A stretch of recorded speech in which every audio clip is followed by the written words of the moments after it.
to the Honorable Representative from the Ministry of Gender Equality and Family, Republic of Korea, to the Project Manager of ASEAN Korea Youth Summit, Secretariat members, and my fellow ASEAN and Korea youth delegates from 2020, 2021, and 2022. Annyeonghaseyo, and peace be upon us. First of all, I would like to say thank you for this opportunity partaking in this event, and I'm grateful for the chance given to me to elaborate on the key significant matters between ASEAN and Korea from my perspective as an international relations graduate. As a former delegate of ASEAN Korea Youth Summit 2022, I learned deeply the importance of strong inter-regional connectivity driven by the role of youth. Let my speech become a trigger of our discussion today as I look forward to elaborate upon that matter. To start with, ASEAN and Korea are both a region with the same character, led by middle power and advocates for middle power interests. Both ASEAN and Korea nowadays in particular have been emphasizing their interests to deepen mutual cooperation beyond trade and investment. Both ASEAN and Korea have been constructively continuing their partnership in the Indo-Pacific spectrum through the new Southern Policy and ASEAN Plus One mechanism. Recently, both ASEAN and Korea have been renewing their commitments to increase multilateralism and prosperity in ASEAN and wider Indo-Pacific by convening the ASEAN Republic of Korea Summit as part of the 40th and the 41st ASEAN Summit held under Cambodia's chairmanship just this 10 until 30 November 2022. On this note, I'm confident that Indonesia, under the leadership of President Joko Widodo and Korean President Yoon Suk Yeol, will meet quite often from November to December. Currently, I'm staying in Bali, Indonesia for the G20 Leaders Site event, and it has been my honor and my aspiration to partake in these multilateral processes. I look forward to meet you all in Indonesia, should you come one day. After the main ASEAN summit, ASEAN leaders will meet again, especially Indonesia and Cambodia, alongside with South Korea, will meet again in G20 for the Bali summit, where I believe Korea's role as a development assistance donor country will be the highlight of Korea's position in G20 initiative that has been formulated under Indonesia's presidency.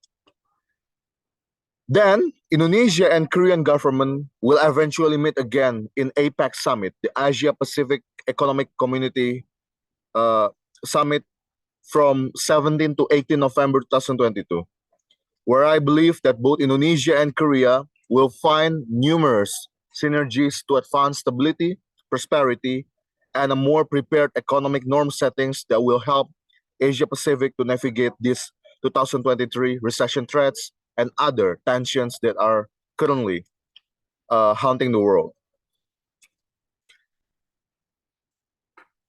ASEAN and Korea has been always renewing their cooperation with fresh initiative. These renewed commitments are important to further implement the ASEAN-Korea Joint Vision Statement for Peace, Prosperity, and Partnership and its implementing frameworks. Both ASEAN and Korea have been building synergy over the past decades since ASEAN-Korea upgraded their partnership by signing the Treaty of Amity and Cooperation in 2004. ASEAN, a wide 10, probably will now become 11 states alliance, decided to leave the comfort zone with Korea from only engaging in sectoral body negotiation at the first place into a more comprehensive cooperation that addresses immersive and sensitive issues pertaining to Indo-Pacific multilateralism, economic liberalization, and a more focused East Asian regional order building like what we have seen from the East Asian Summit.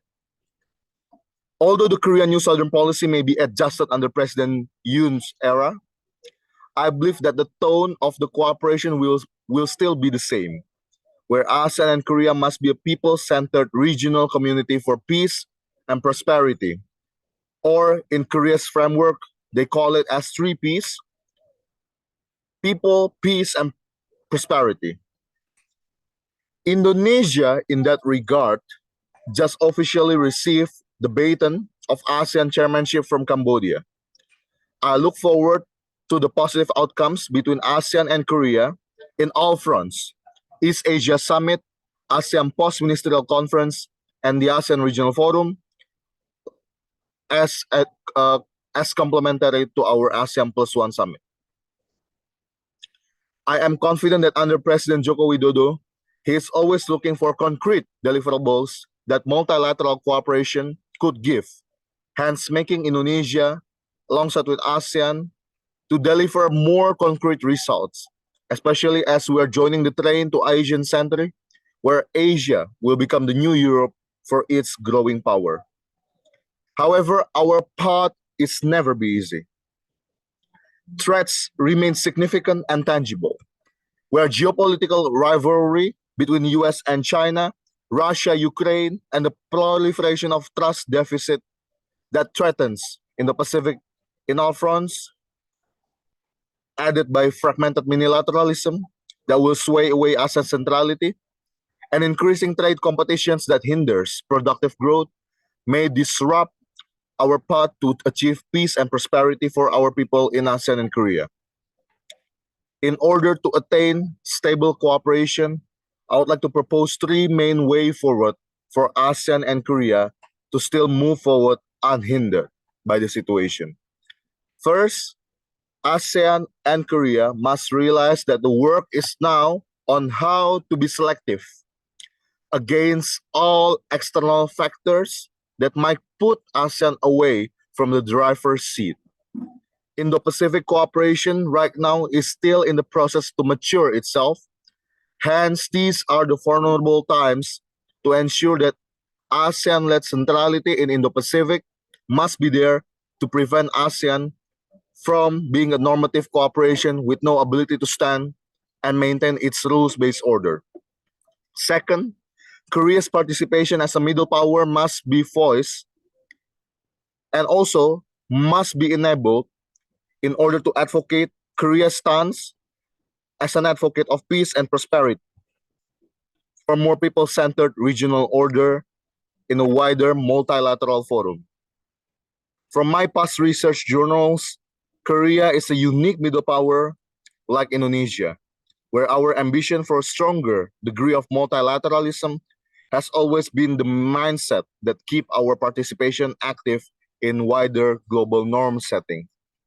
And third, Indonesia, as a given leader of ASEAN alongside with Korea, must continue our shared vision and shared values in smaller multilateral frameworks like MICTA, Mexico, Indonesia, Korea, Turkey, and Argentina, Northeast Cooperation Frameworks for South Korea, Groups of 77 for Developing Countries Advocacy, Non-Aligned Movements, and Asia-Europe Meeting.